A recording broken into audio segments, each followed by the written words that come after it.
Menyusun deskripsi bagian pada teks deskripsi Curug Ibun Pelangi.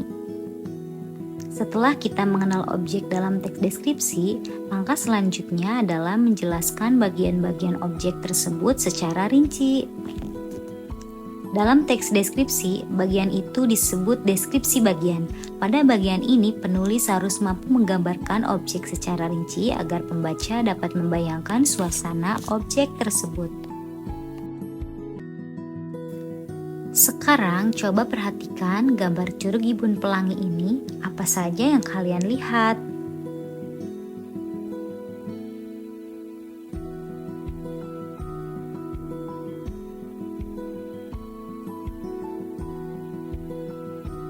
Pepohonannya masih hijau, udaranya terlihat sejuk dan airnya terlihat jernih.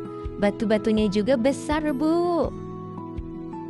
Bagus sekali. Nah, semua hasil pengamatan itu bisa dijadikan deskripsi bagian dalam teks deskripsi. Tetapi, seringkali siswa hanya menuliskan kalimat yang terlalu singkat. Misalnya, curugnya indah.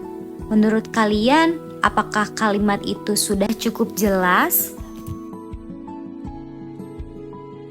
Belum, Bu, karena belum dijelaskan indahnya seperti apa. Tepat sekali, itulah salah satu masalah dalam menulis teks deskripsi. Banyak siswa belum mampu menggambarkan objek secara detail sehingga pembaca sulit membayangkan objek yang dijelaskan. Lalu bagaimana solusinya? Harus menjelaskan lebih rinci, Bu.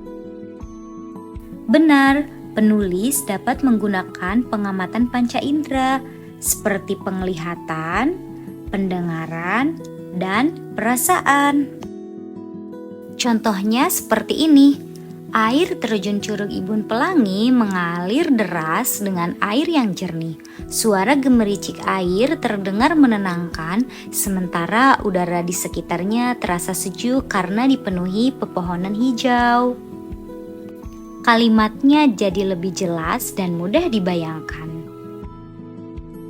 Dalam deskripsi bagian, kita harus menggunakan kata-kata yang rinci dan menarik agar pembaca seolah-olah melihat langsung objek tersebut.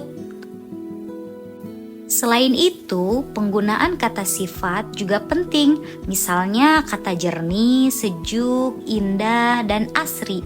Dengan begitu, teks deskripsi akan terasa lebih hidup. Semakin rinci penjelasannya, akan semakin mudah juga pembaca membayangkannya. Selain menjelaskan secara rinci, deskripsi bagian juga harus disusun dengan runtut supaya pembaca lebih mudah memahami isi teks. Maksudnya runtut bagaimana, Bu? Maksudnya penjelasan objek harus berurutan. Misalnya kita mulai mendeskripsikan Curug Ibun Pelangi dari air terjunnya terlebih dahulu, lalu suasana di sekitarnya, kemudian udara dan suara yang terdengar di tempat tersebut. Nah, jadi dalam menulis deskripsi bagian, kalian harus memperhatikan detail objek, menggunakan hasil pengamatan panca indera, dan memilih kata-kata yang tepat agar pembaca mudah membayangkan objek yang dijelaskan. Sekarang coba kalian buat satu kalimat deskripsi bagian tentang Curug Ibun Pelangi menggunakan bahasa kalian sendiri.